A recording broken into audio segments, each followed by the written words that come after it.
ముఖ్యమంత్రి చంద్రబాబు నాయుడు గారి సతీమణి నారా భువనేశ్వరి గారు కుప్పం నియోజకవర్గంలో పర్యటించారు. పలు అభివృద్ధి కార్యక్రమాల్లో పాల్గొన్నారు.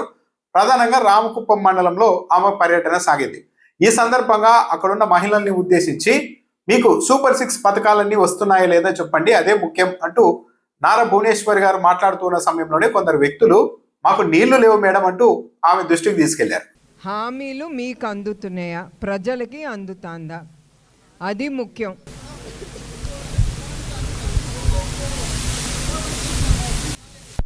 నీళ్ళు వస్తాయమ్మా, మీరు ఒక్క నీటి గురించి ఆలోచించటం కాదు, ఇంకా పెద్ద ఆలోచించాలి మనం. అర్థమైందమ్మా?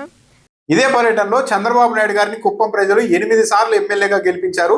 అందుకు మేము ఎప్పటికీ రుణపడి ఉంటామని నారా భువనేశ్వర్ గారు చెప్పారు. 8 సార్లు చంద్రబాబు నాయుడు గారిని గెలిపించిన తర్వాత కూడా, పలు సందర్భాల్లో సుదీర్ఘకాలం ముఖ్యమంత్రిగా చేసిన తర్వాత కూడా, ఈ రోజు కూడా అక్కడికి వెళ్తే వ్యక్తులు తమకు నీళ్లు లేవు తాగడానికి అని స్వయంగా ముఖ్యమంత్రి సతీమణి గారి సభలోనే ప్రశ్నించాల్సిన పరిస్థితి వచ్చింది. అంటే చంద్రబాబు నాయుడు గారు ఇన్నేళ్లు కుప్పం నియోజకవర్గంలో అందరికీ సరిపడా నీటిని కూడా నీటి వసతి కూడా కల్పించలేకపోయారా అన్న ప్రశ్న ప్రధానంగా వస్తుంది. నారా భువనేశ్వర్ గారు గతంలో అంటే వైసీపీ హయాంలో మీరు ప్రశ్నించాలన్నా సాధ్యమయ్యేది కాదు, ప్రశ్నిస్తే మరుసటి రోజు ఉంటారో లేదో అనే పరిస్థితి ఉండేది. కానీ ఇప్పుడు ఇంటింటికి తెలుగుదేశం పార్టీ వాళ్ళు వస్తున్నారు కాబట్టి మీరు ప్రశ్నించగలుగుతున్నారు అని కూడా మాట్లాడారు. అయితే నారా భువనేశ్వర్ గారి దగ్గర మాకు నీళ్లు లేవు మేడం అని ఏ వ్యక్తి అయితే అన్నారో ఆ వ్యక్తి దగ్గరికి ఆ తర్వాత తెలుగుదేశం పార్టీ కార్యకర్త నాయకుడో తెలియదు కానీ ఒక వ్యక్తి వెళ్ళి ప్రత్యేకంగా మాట్లాడడం కనిపించింది. బహుశా ముఖ్యమంత్రి సతీమణి గారినే ప్రశ్నిస్తావా అని వార్నింగ్ ఇచ్చారో లేకుంటే ఇంకోటి మాట్లాడారో తెలియదు కానీ అతడు అక్కడికి వెళ్ళి అతడితో మాట్లాడడం కూడా కనిపించింది.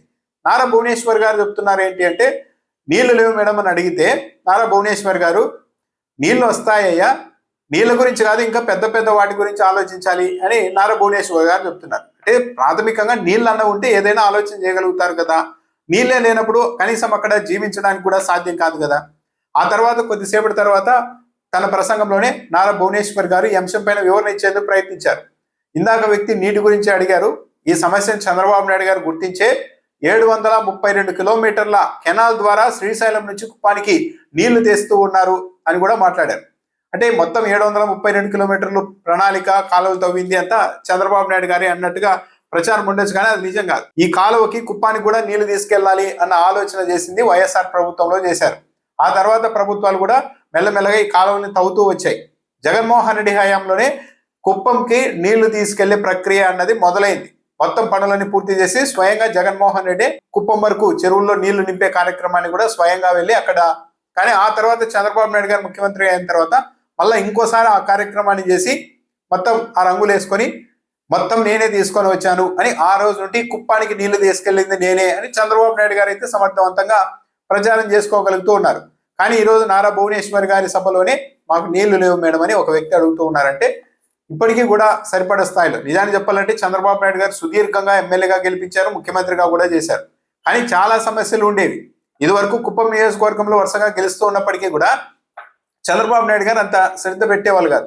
ఇప్పుడు నారా భువనేశ్వర్ గారు కానీ చంద్రబాబు నాయుడు గారు అప్పుడప్పుడు కుప్పానికి వెళ్తూ ఉన్నారంటే ఇప్పుడు రాజకీయంగా ఒత్తిడి ఎక్కువగా ఉంది, ప్రజల్లో చైతన్యం పెరిగింది. 2019 ఎన్నికల సమయంలో చంద్రబాబు నాయుడు గారు కుప్పంలో కూడా ఓడిపోతారా అన్నట్టుగా కొన్ని రౌండ్లలో వెనుకబడ్డాం.